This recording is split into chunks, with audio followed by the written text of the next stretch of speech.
እንደ ታይትል የወሰድኩት ሳይጮሁ መታየት። እኛ ኢትዮጵያውያን ደግሞ የራሳችንን ዘመናዊነት አለን። እስከዛሬ ከሰራኋቸው ዲዛይኖች ግን ትልቁ ዲዛይን ያደረግኩት ምንድን ነው ብዬ ራሴን ስጠይቀው የራሴን ህይወት ነው የምለው። ዘመናዊነት ዝም ብሎ ዘመናዊ መሆን አይደለም፣ ይልቁንም ጥንታዊውን ክብር ከዘመናዊው ጋር አጣምሮ የመያዝ ጥበብ። ይህንን ዘመናዊን ላይፍ ስታይል፣ ፋሽን፣ ኢንቴሪየር ዲዛይን ምናምን ብቻ ላረገው አልፈለግኩም። ወደ ፍልስፍና እንዲቀየር አስባለሁኝ። እስቲ ራሳችሁን ጠይቁ። አንድ ቦታ በመገኘታችሁ በሰዎች ልብ ውስጥ ሰላምን ነው ረብሻን ነው የምትፈጥሩት?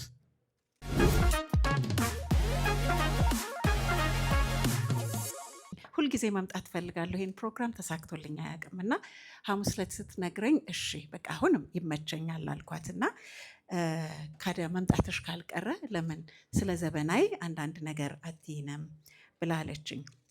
ስለዚህ ርዕስ መምረጥ ነበረብኝ። ምንድን ነው ከሮዝ ጋር ከቤቶች ጋር ሊሄድ የሚችል ርዕስ ምንድን ነው መምረጥ ያለብኝ ብዬ ሳስብ ነበረ።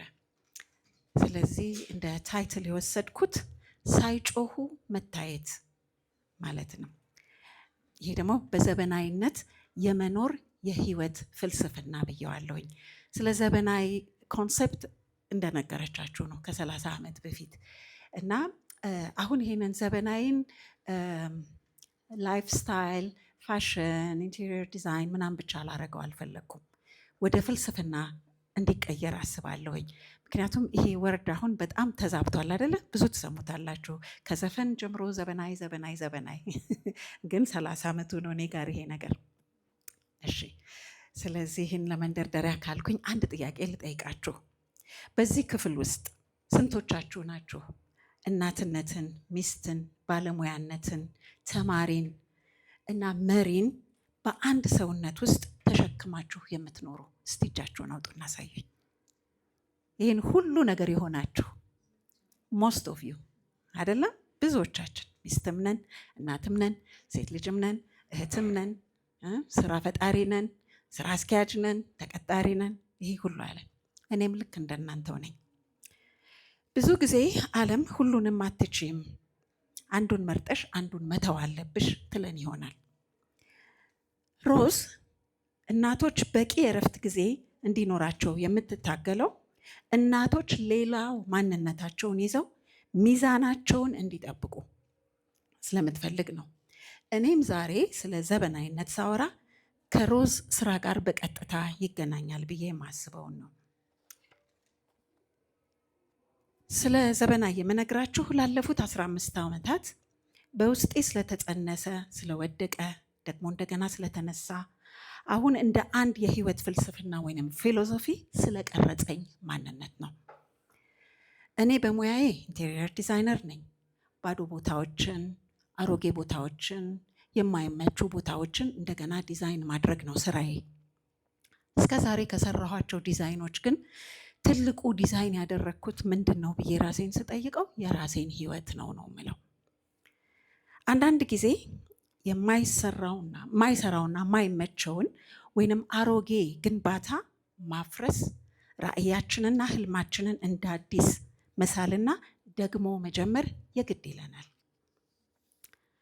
መጽሔቱ ሳይሳካ ሲቀር፣ የቲቪ ፕሮግራሙ ሳይታይ ሲቀር ዲዛይን ያደረግኩት የተበላሸ መስሎኝ ነበር። ነገር ግን ዛሬ ሳየው ያ ሁሉ ውድቀት ለዛሬው ጥንካሬ ግብአት ነበር። እድሜያችንም ሆነ የኋላ ታሪካችን ምንም ይሁን ምን ታሪካችንን በማንኛውም ጊዜ እንደገና መሳል፣ ዲዛይን ማድረግ እንችላለን። ዓለማችን ስለ ጃፓኖች ኢኪጋይ የመኖር ዓላማ ወይም ስለ ዋቢሳቢ ያልተሟላ ውበት ያወራል። እኛ ኢትዮጵያውያን ደግሞ የራሳችንን ዘመናዊነት አለን። ዘመናዊነት ዝም ብሎ ዘመናዊ መሆን አይደለም፣ ይልቁንም ጥንታዊውን ክብር ከዘመናዊው ጋር አጣምሮ የመያዝ ጥበብ ነው። ለእኔ የዘመናዊ ፍልስፍና 3 ዋና ዋና መሰረቶች ላይ የቆመ ነው። አንደኛው እውነተኛ ኤሌገንስ። በአማርኛ ኤሌገንስን ማአት ነገር ልንለው እንችላለን። ለዚህ ግን ጨዋነት ብየዋለሁኝ። እውነተኛ ኤሌገንስ የሚጀምረው ከውስጥ ነው። እውነተኛ ኤሌጋንስ መገለጫው የእናትነትና የሚስትነት፣ የባለሙያነትንና የመሪነት እና ሚናዎችን አቅፎ መያዝ ነው። እንደ የስራ መሪዎችና ባለክህሎቶች እንደ ወላጅ፣ እንደ ልጅ ወይንም እንደ መሪ ልንሆን እንችላለን። ዘበናዊነት አንዱን መርጠን አንዱን እንድንተው አያስገድደንም። ታላቋ መሪ እቴጌ ጣይቱን እንመልከት። እሳቸው ንግስት ናቸው፣ ግን ንግስት ብቻ አልነበሩም። ይህን ሁሉ ኃላፊነት በታላቅነት፣ በረጋ ጨዋነት፣ ኤሌጋንስ ይመሩት ነበረ። እሳቸው ስልጡን ዲፕሎማትና ብልህ የጦር መሪም ነበሩ። እኛም እንደዚህ አይነት ጥበብ እንዲኖረን ነው የሚያስፈልገው። እውነተኛ ኤሌጋንስ ስለ ውድ ልብስ አይደለም።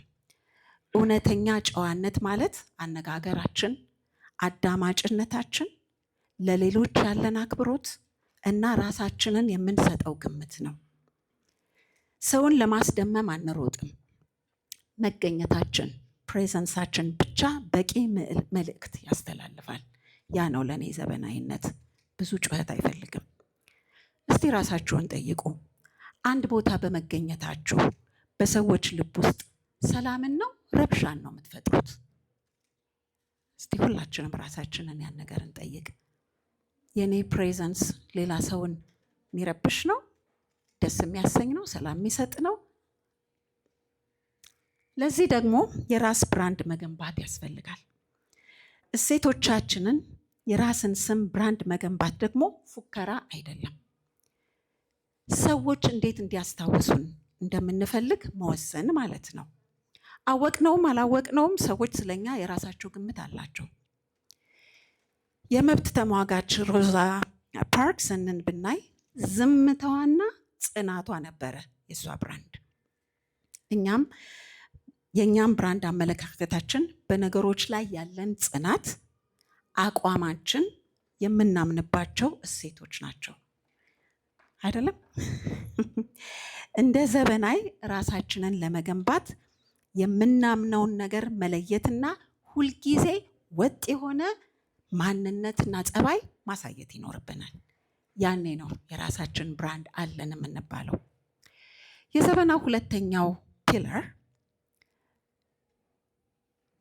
ሚዛን ነው። እንደ ሴት ብዙ ሚናዎችን እንጫወታለን። ሚዛን መጠበቅ ማለት ሁሉም ነገር ፐርፌክት ማድረግ ማለት አይደለም።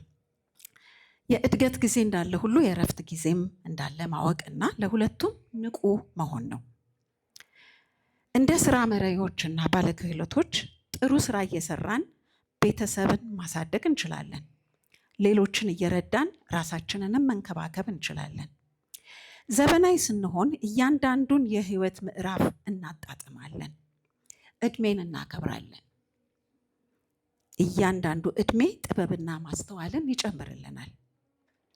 ሶስተኛው የዘበናዊ ፍልስፍናና ማማ ልክ እንደ አብርሃም ማስሎው ትራያንግል ብናየው ማማው ላይ ደረስን የምንባለው ሌሎችን ስናገለግል ነው። ለሌሎች አጋር ስንሆን ማለት ነው።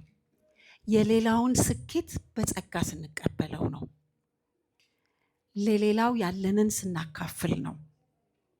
እውቀታችንን ሼር ስናደርግ ነው። ዘበናዊ ክለብ የተመሰረተው ለዚህ ነው። በጡረታ ላይ ያሉና ስራ ያቆሙ ባለሙያ እናቶች የሚገናኙበት፣ ልምድ የሚለዋወጡበትና ለወጣቱ እውቀታቸውን የሚያጋሩበት መድረክ ነው። ሮዝ ዛሬ አድቮኬት የምታደርገውና ፋይት የምታደርግለት የእናቶች የወሊድ እረፍት ቀን አሁን ላሉ እናቶች አይደለም፣ ከዚህ በኋላ ለሚመጡ ወጣቶችም ጭምር ነው አይደለም? እነዚህ እናቶች የዘበናዊ ክለብ ውስጥ ያሉ እናቶች የጥበብ ማከማቻዎች ናቸው። የእነሱ የህይወት ቅመሞች ለወጣቱ ትውልድ እንደ ብርሃን ያገለግላል። ቅድም ስል ሰምታችሁ ይሆናል። ሃይ ስኩል ሆኜ እናቴ ትምህርት ቤት ትሄድ ነበረ። ስለዚህ ለእኔ ሳድግ ካደጉ በኋላ ባል ካገቡ በኋላ ልጆች ከወለዱ በኋላ ትምህርት ቤት መሄድ ማለት ነውር አይደለም፣ ወይም ጥያቄ የሚያስነሳ ነገርም አድርጌ ቆጥሬው አላውቅም። ምክንያቱም ለእኔ ደንብ ሆኖ ተቀርጿል ጭንቅላቴ ውስጥ። ስለዚህ ልክ እንደሱ አይነት ወላጆች መሆን አለብን። እነሱን እያየን እኛ እኛ ደግሞ ለልጆቻችን የምንሰጠው ያንን አይነት ጥንካሬ ነው። ሁሉን ነገር ማድረግ እንችላለን። የረፈደ ነገር የለም።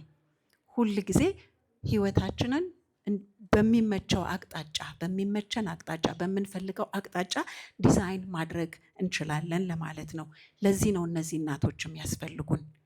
እነሱም ከስራ ወጣው ቀረሁ ብለው ቤታቸው የጡረታ ህይወት ማለት በቃ ቤት ተዘግቶ መቀመጥ ሳይሆን ያላቸውን ነገር ማካፈል፣ እርስ በርስ መገናኘትን እንዲያደርጉበት ነው።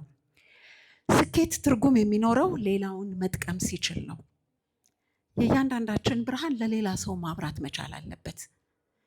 ከቅናት ነፃ የሆነ ለሌላው መብራት ማብራት መቻል፣ ከቅናት ነፃ የሆነ የኔን ጃንጥላ ለሌላው መጠለል የሚችል አይነት ልብ ሊኖረን ይገባል። ይህን ደግሞ በላይንስ ክለብ ውስጥ ተምሬዋለሁኝ። በላይንስ ክለብ ውስጥ እኛ ኦፖርቹኒቲ አግኝተን ጥሩ ወይም የተሻለ ኑሮ እንኖራለን የምንል ሰዎች ለሌላቸው ሰዎች ማካፈልን፣ ያ ትልቅ ነገር ያስተምረናል፣ ትህትናን ያስተምረናል። በተጨማሪም ለእኔ ዘበናዊነት ሀገርን መውደድና ባህላችንን ማክበር ነው። የትም ቦታ ብንሆን ኢትዮጵያን በኩራት መወከል ዘበናዊነታችን ነው። ዘበናዊ ማለት እያንዳንዱን ቀን አስቦ መኖር ነው።